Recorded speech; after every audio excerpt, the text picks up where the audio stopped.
I turned 18 on a Wednesday.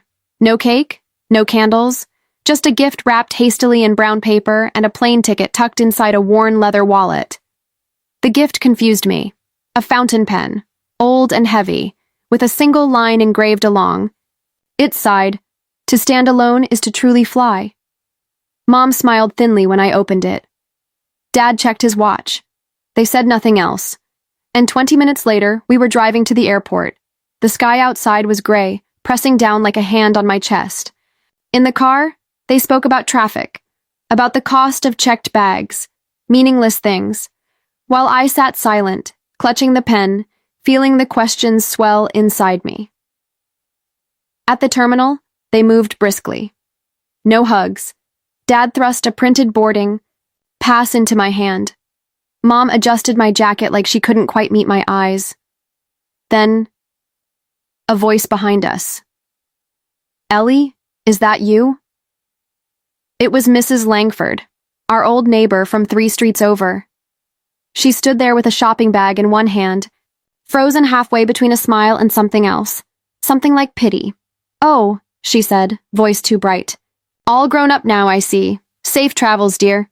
I tried to smile back, but she was already glancing at my parents, then quickly away, as if she'd seen something she wished she hadn't. That was the moment I knew, even before the final words were spoken, that something wasn't right. Mom placed a hand briefly on my shoulder. Her fingers were cold. "You'll understand someday," she said, her voice catching, "when you're strong enough to stand alone." And then they were gone. No long farewell, no second glance, just the murmur of strangers wheeling suitcases around me, and the crackling voice of the departure announcements overhead. I stood there, clutching a plane ticket I hadn't asked for, under a flickering departures sign that buzzed like a dying light. The pen felt heavy in my pocket, the engraved words pressing against my skin like a brand. Somewhere deep inside, a small voice whispered, "You're not being sent away for your own good. You're being erased." The silence was the easy part. It was what came after that truly hurt. At first, I thought I had simply been forgotten. A busy family swept up in their lives, too distracted to pick up a phone. But then came the whispers. It started with a postcard. From a distant cousin, a cheery note scribbled with forced excitement. "So proud of you, Ellie. I heard you're living in Paris now, living your dream." Paris? I was barely affording instant noodles in a crumbling studio apartment downtown. Then, a former Sunday school teacher emailed congratulations about choosing ambition over obligations. A line so loaded it knocked the air out of me. The narrative took shape faster than I could stop it. In my parents' version of the story, I hadn't been abandoned. No, I had abandoned them. They told everyone I had landed a prestigious scholarship overseas, that I was too busy, too important, to stay in touch with the simple family who had given me everything. That I had chosen to walk away. The photos came next. Family albums posted online, smiling birthdays, sparkling Christmases, all featuring captions like, "Proud of our son, who never forgets where he comes from." There was no empty chair at the table, no missing face, no whispered grief. In their carefully curated world, I hadn't just vanished. I had been rewritten into a parable, a cautionary tale of pride and abandonment. Sometimes strangers would message me, asking why I'd turned my back on such good people. Each note another stone quietly stacked on my chest. I realized then, it wasn't enough for them to erase me. They needed the world to think they had never failed at all. The first real crack came a year later, at a funeral. A second cousin, someone I barely remembered, passed away. The service was small, gray, heavy with rain and regret. I almost didn't go. But something pulled me there, a stubborn, aching curiosity. I stood near the back, invisible among faces I used to know, listening to polite condolences and the low hum of grief. That's when I heard it. 2 rows ahead, a woman I vaguely recognized, Mrs. Draper, a friend of my mother's, leaned close to another mourner and whispered, "Such a shame about Ellie Harris. Her poor parents. She turned her back on them after they sacrificed everything. Paris will change a girl, I suppose." Paris. Again, the lie had rooted so deep it had become truth to everyone but me. Later, outside by the dripping hedges, I approached. Mrs. Draper. She didn't recognize me at first, or maybe she pretended not to. When I introduced myself, her face stiffened. She muttered something about how my parents missed me terribly, how they were heartbroken by my choices. I thanked her quietly and left.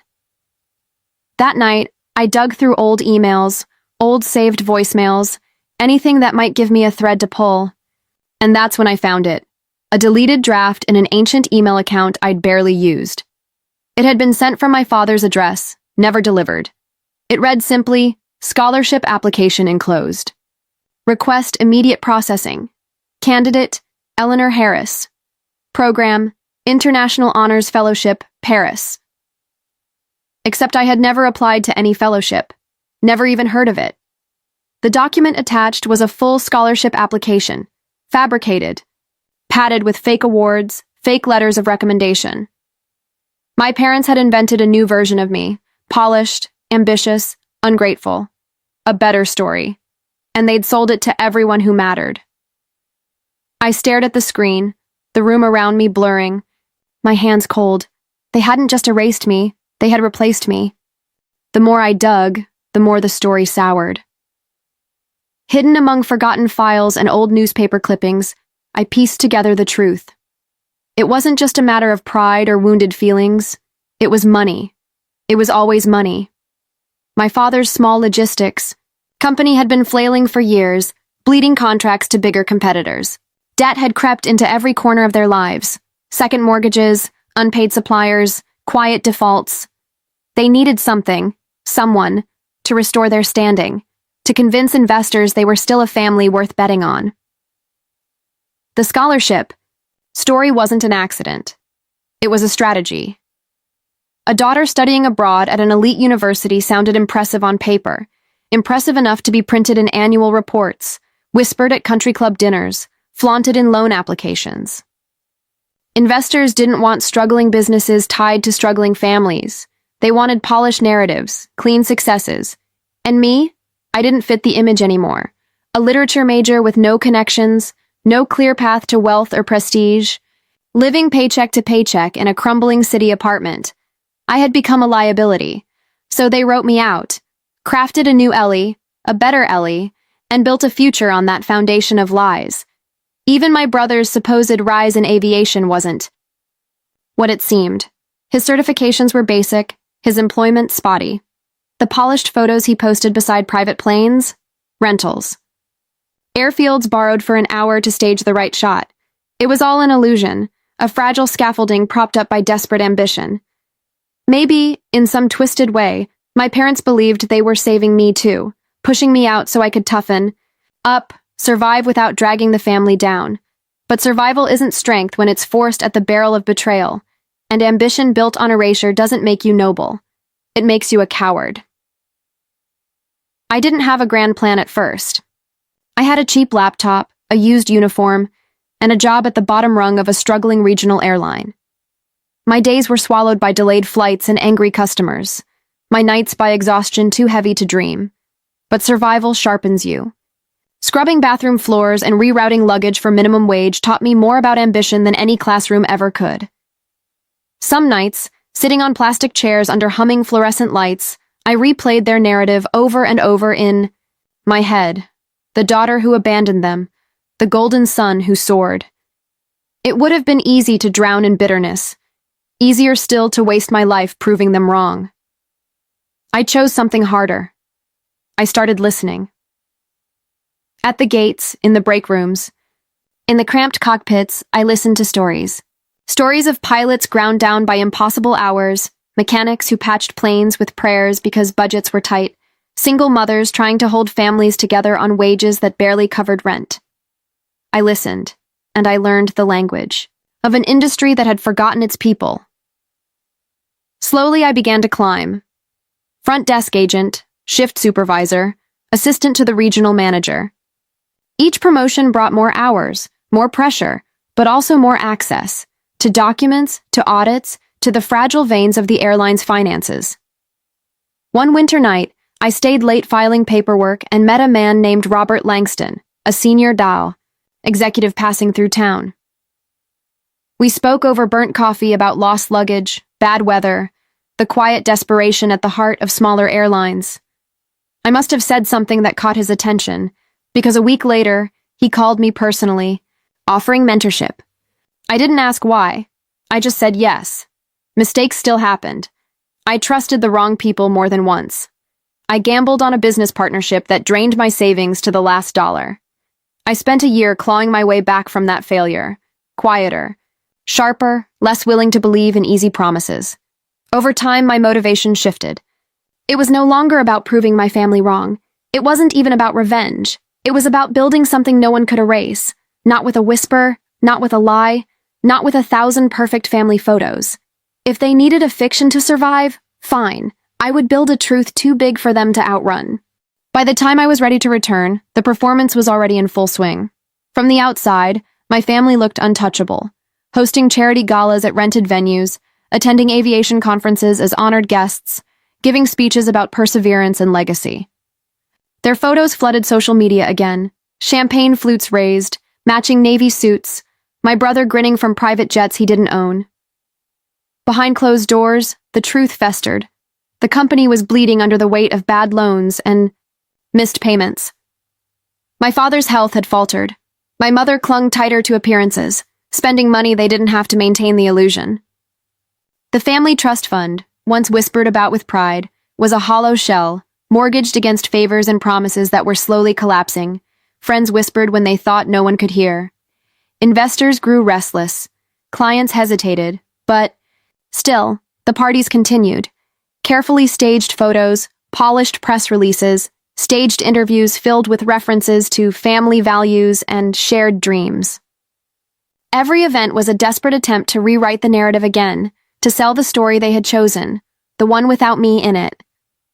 At a spring gala, my brother stood before a crowded room and spoke about overcoming obstacles. I wasn't there, but I saw the footage later, the shaky smile, the tight grip on the microphone. He thanked our parents for believing in him, called them the roots of his success. Not a word about the sacrifices they hadn't made. Not a word about the debts they were drowning under. Only the script they needed everyone else to believe. The applause was polite. Some faces in the crowd looked genuinely moved.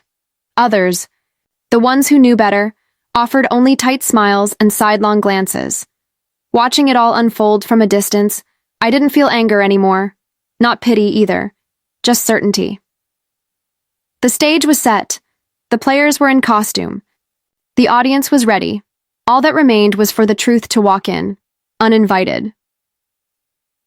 The gala was held at a hotel just outside the city, a sprawling glass monument to ambition and borrowed wealth. Invitations had been sent to every major investor, every client they could still impress, every name that mattered in the small but interconnected world of regional aviation. It was supposed to be a celebration, a recommitment to shared family values and bold futures. They didn't know I was coming. I didn't arrive with fanfare. No red carpet, no grand entrance, just a name on the acquisition documents filed. That morning, discreetly delivered to the board of directors by my attorney, Langston had helped me piece together the final move. A quiet merger, a transfer of shares orchestrated over months, absorbing the crumbling shell of my father's company into the airline network I had helped rebuild. I stepped into the ballroom as the speeches began. No one noticed at first. I was just another guest in a dark dress standing by the back wall, hands clasped loosely at my waist. From the stage, my brother spoke, voice tight with rehearsed enthusiasm, thanking visionary investors and loyal family partners. My mother smiled in the front row, rigid and radiant, clutching my father's arm with white-knuckled pride. When they called for the new executive partners to be recognized, there was a pause, confused glances, a ripple through the crowd.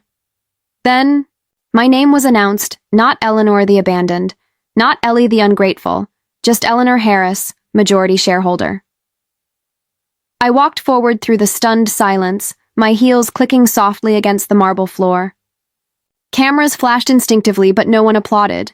My father's face drained of color. My mother's smile froze, brittle and breaking. My brother shifted in place, his expression flickering somewhere between rage and disbelief. I didn't speak.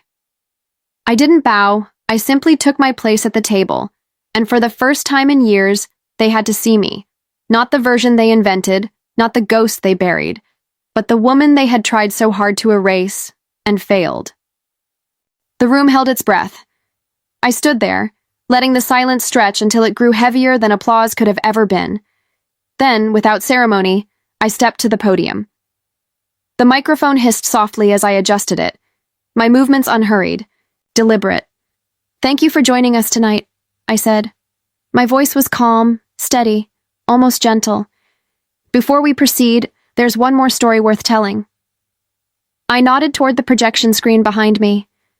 The lights dimmed, and the first image appeared, not glossy promotional photos, not polished family portraits.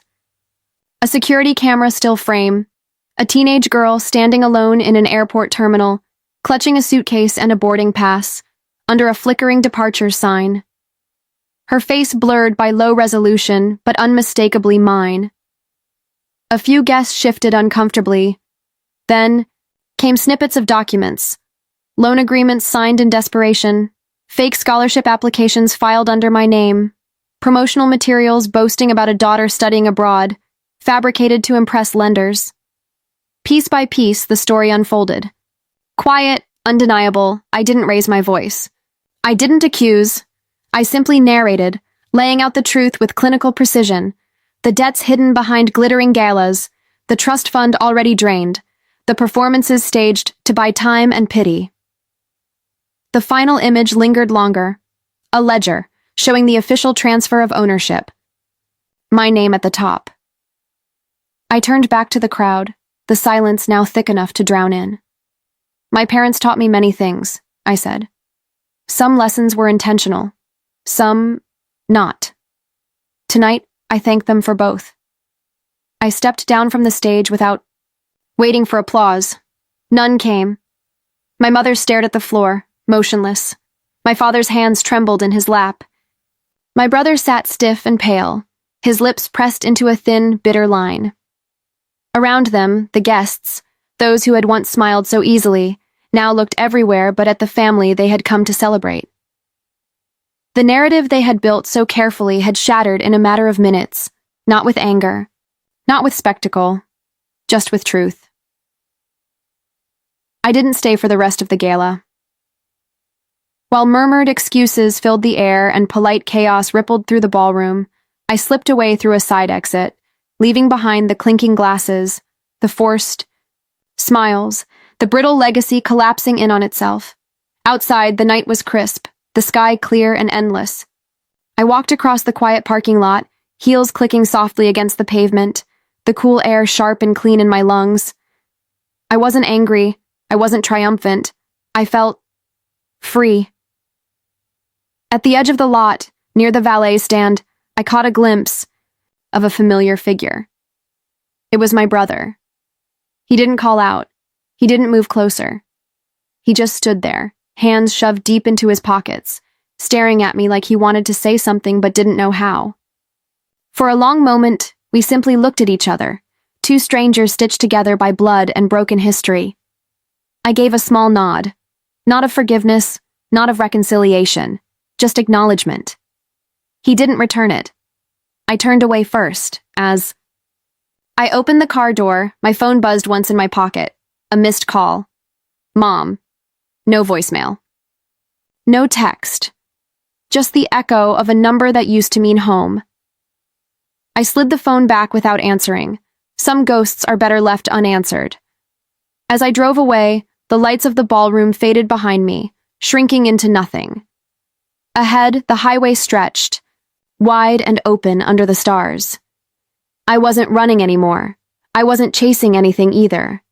I had nothing to prove, no one to impress, no debt left to pay, just a quiet life ahead, and the simple, stubborn truth that had carried me this far. Some stories aren't rewritten, some people aren't erased, some flights once taken never land the same again.